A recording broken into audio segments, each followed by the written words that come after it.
Welcome to the Exit Coach Radio Show, the show for baby boomer business owners who are looking for cutting-edge information as they plan their 3 to 10-year business succession and exit. Every week, we interview top professional advisors for their best tips, strategies, and precautions so you can be well-planned. And don't miss our 1-minute Exit Coach tip of the day on exitcoachradio.com. And now, here's your host, the Exit Coach, Bill Black. This segment of the show is brought to you by the Values Institute, and I'm going to feature my guest is Pat Kramer, who is a writer for hire. That's the name of her company, and that's what she does. Pat, welcome to the show. Thank you, Bill. It's good to be here. Well, my pleasure to have you on board, and I know that you've been a news journalist for many, many years, and tell us a little bit more about your professional background.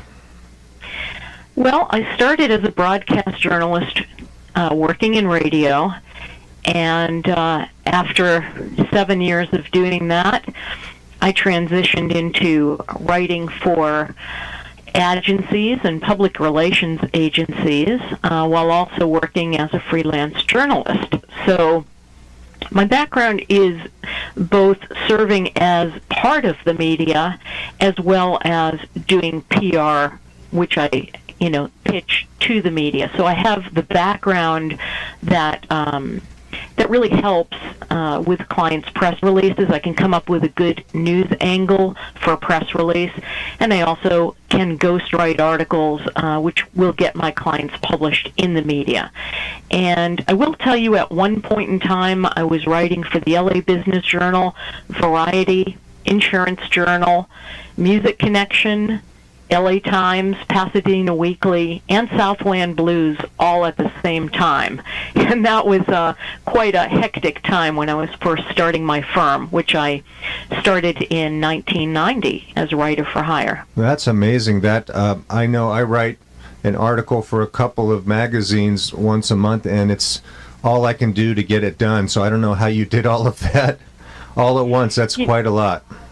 When you're a writer, you work on deadlines all the time, so I have that discipline, and I bring that discipline to my business in writing my clients' materials for them, which have to meet their deadlines, their internal deadlines. Oh, yeah, it's all about the deadlines, and you probably had a pot of coffee on at all times, or a pot of tea or something. That's pretty funny. Well, I also wanted to tell you I worked for 5 different PR agencies in my first 10 years of my business as writer for hire, producing their clients' PR materials. So I was the writer, the in-house writer for 5 different agencies, generating PR materials for their clients. And these were large PR firms in LA. So I bring those skills to my clients now as writer for hire in doing publicity, doing copywriting, writing ghostwriting articles that they want published, etc. So it's so important because a lot of our media obviously is looking for a specific format, or when a press release comes in, it's got to be just so, or they might ignore it. What's the secret to creating a good press release, Pat? The secret is always a great headline. You have to have a hook in your headline, and it has to be written in the specific journalistic style which editors are looking for, and it has to get to the point. It cannot be full of cliche language. It has to have keywords that will link back to the client's website that are helpful with the SEO, but it has to tell a story. And I think if it has all those attributes, it will be successful. Well, that's not too much to ask for. That was you obviously have done this a few times because you rattled that right off. That was really great.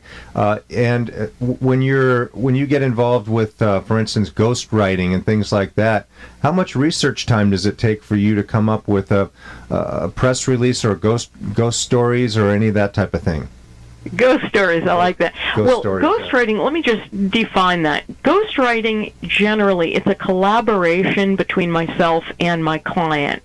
My client is the expert on whatever the subject matter is. I am the writer. So my job is to interview the person who's the expert, take really good notes, and be kind of intuitive, too, in pulling it all together and knowing where they're going with their information. And then I have to put it in the correct format, whether that be word length, whether it be a specific format that the publication has set. And I have to get it all done by the deadline, which the publication has set. So my job is primarily not to do the research per se, but to pull the information from the source, which is the client. And sometimes it's presented to me in pages of research that I have to pull together, but I prefer that the clients do the research because they know what information needs to go into the piece.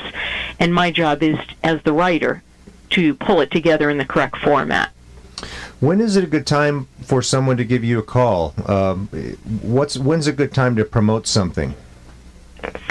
Well, that depends. I would say pretty much the best time is when there's a need, a specific need. For instance, someone will come to me and say, my website needs to have a new look. It needs to be revamped with language that reflects who we are now. We haven't changed it in a number of years. We have new partners. We want people who are reading it to understand what we do. So there's a specific need. And then other times I will say I get calls from people who need bios for either speaking engagements or for some other purpose. And they need that bio written by a certain deadline. They've got a time frame. Or the client might be somebody who wants to write a book or an article, and this is something they've been mulling over for some time, and finally they've decided, you know what? I'm going to put my money where my mouth is. I'm going to hire a writer because I'm not going to get it done if I continue to put it on my desk waiting for the right time. So I'd say the right time is when you made a decision that you want to get this project off the ground, and you realize that you need help in getting that project off the ground and completed. That's the right time. And also when you're willing to dedicate the financial aspect to hiring someone, because it's all part of fulfilling that purpose. You have to set aside a budget. Of course. And how does a firm work with a writer like you? Well, there's two different ways. The first is, if they describe what the project is, I will give them a project rate, and it will have parameters, specific parameters that define the project. The other way, if we're not sure and it's undefined, for instance, if I'm writing a business proposal or an executive overview or website content or even ghostwriting, a book or memoirs, the client will hire me on a 10-hour retainer, and we will just see what I can get done in 10 hours, and if we need another 10 hours, we'll do back-to-back retainers until we get that project completed. So it really depends on whether we really know very clearly what the project is and we can set a defined parameter for that project, or whether we want it to be open-ended and such as in the case of writing website content, where I can just keep on working on things as is needed by the client. And in that case, we'll just do the 10-hour retainers and just keep going till we complete it, or as needed.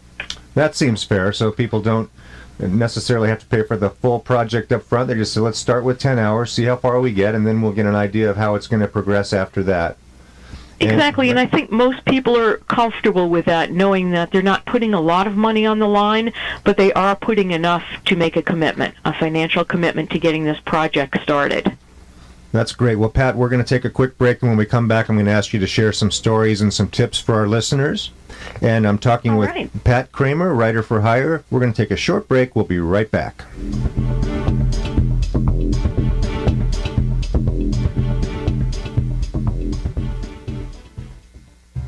Most businesses are missing tremendous opportunities to promote themselves with press releases simply because they don't know how. Over the past 30 years, writer for hire Pat Kramer has helped hundreds of companies build a following by getting their release published on over 100 media sites. Imagine what that could do for your business. call Pat Kramer for a free consultation at 818-353-5699 or email pat@writerpatkramer.com.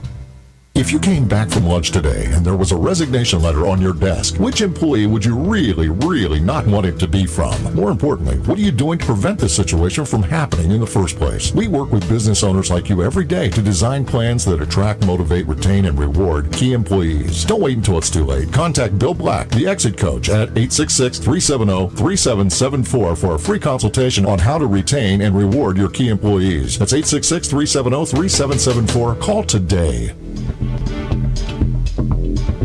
Welcome back, friends. Just a reminder that we've interviewed dozens of advisors on a wide variety of topics, and you'll find all of their interviews and highlights online at exitcoachradio.com or on iTunes. I'm talking with Pat Kramer, a writer for hire. And Pat, can you give us an example of a recent client you helped? Maybe what was their situation before you came on the scene, and how did you help? Absolutely. The best example is family law attorney Mark Baer in Pasadena. Sure. And Mark was a relatively unknown sole practitioner 3 years ago when we first met.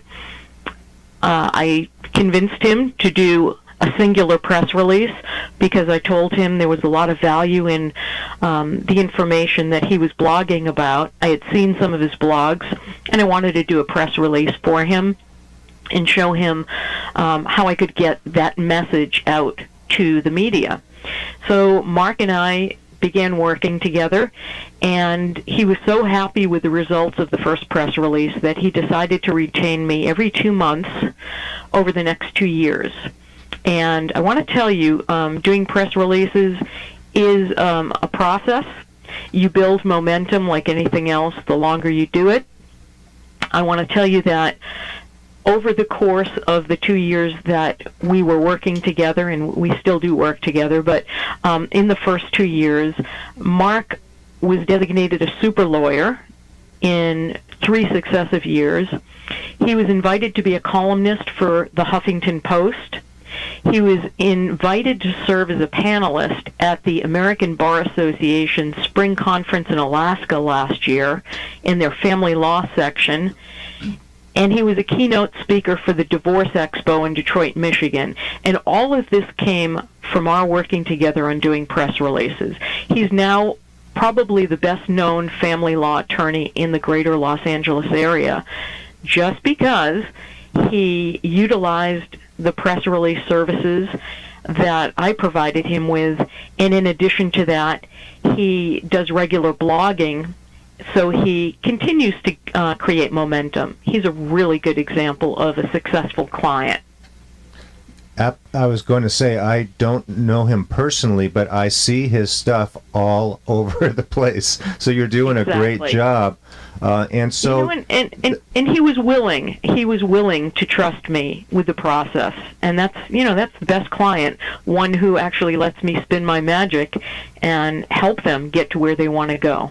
So you mentioned that he hired you, and you would do a press release every couple of months. Is that the optimum timing for something like that to build a campaign? Yeah, awareness? I mean, a firm can do it every month. They can do it every 2 months.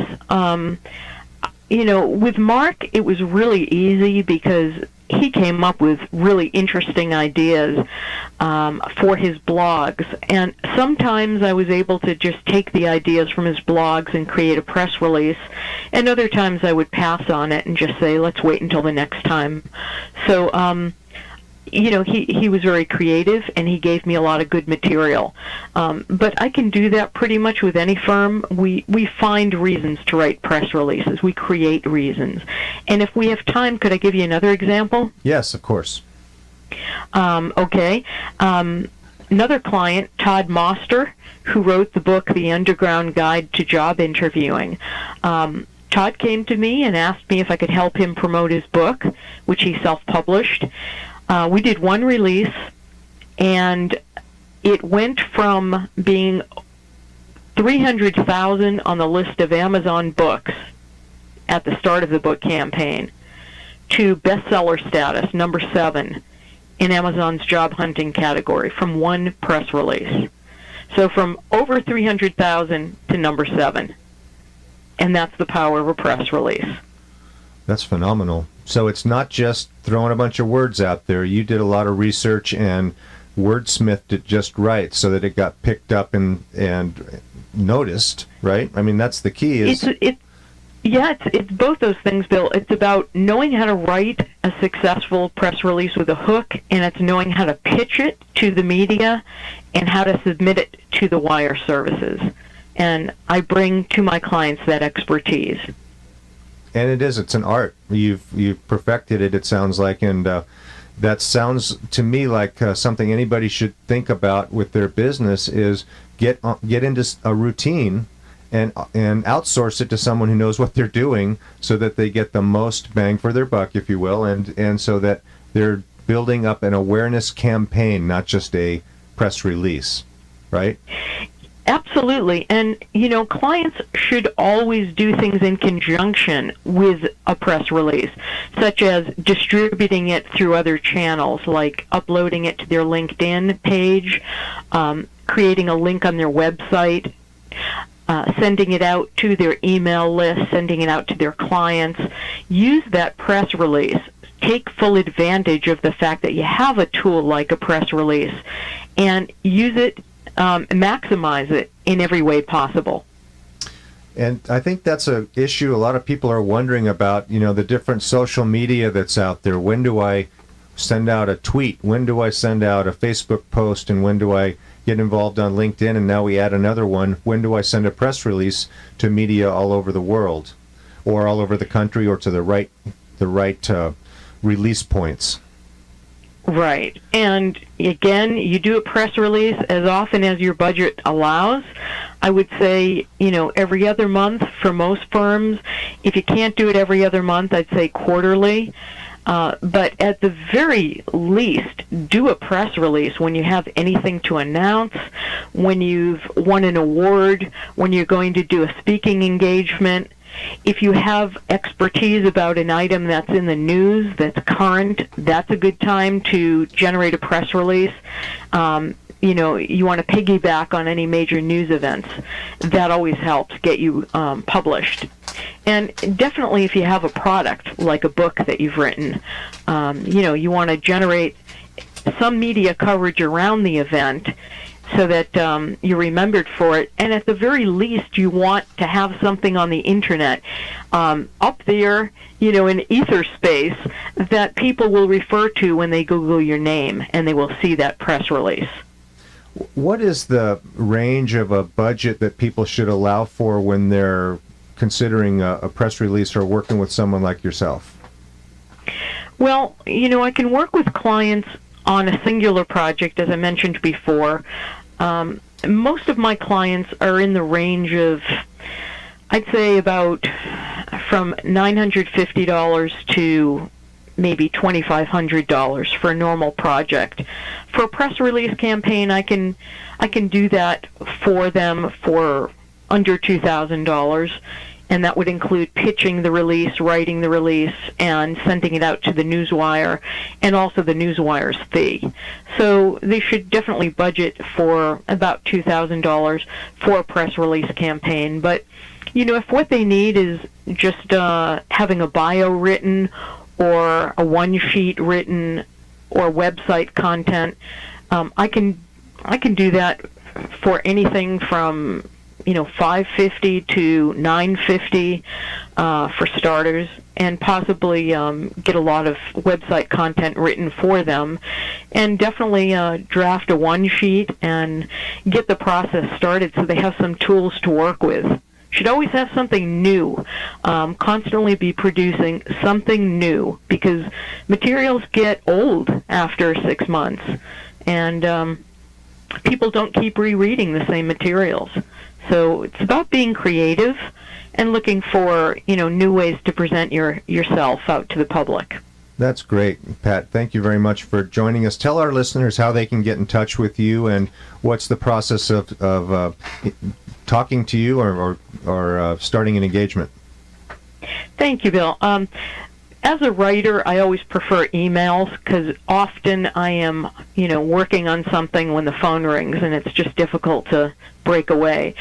So I would say my first preference is to email me, and let's schedule a time when we can speak.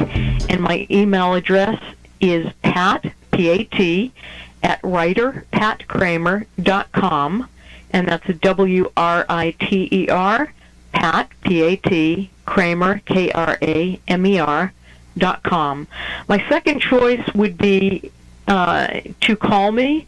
And again, it's easiest if we have a call scheduled. My phone number direct is 818-353-5699. I'm always willing to talk to people and give them my professional opinion on what I can do for them. There's never a charge for that. And I would say, please call me. If you have any questions or you want some ideas, call me. I'm always willing to help. Thanks very much for joining us today. It's been a pleasure to talk with you, Pat. I hope you'll come back and join us again soon. Thank you. It's been my pleasure too, Bill. I've been talking with Pat Kramer, writer for hire. And ladies and gentlemen, that's going to do it for today. I want to thank you for listening in, and I hope you've heard something that will help you in some way with your future planning. Big thank you to my guests and to our sponsors, and I'd also like to thank our station engineer, Paul Roberts, who has done his usual outstanding job at the board, and especially OCTalkRadio.net for hosting us in their beautiful tech-space studios here in Costa Mesa. Remember, we update content daily, so please visit us often and tell your friends to find us at ExitCoachRadio.com. We're here to help you, our hero, the private business owner, with tips, ideas, and precautions so that you are well planned. At ExitCoachRadio.com, we're interviewing over 100 top advisors to get you 1-minute tips, ideas, and precautions so you can be well planned. We upload new content daily at 6 a.m. and 1 p.m. ExitCoachRadio.com. Come listen for a minute.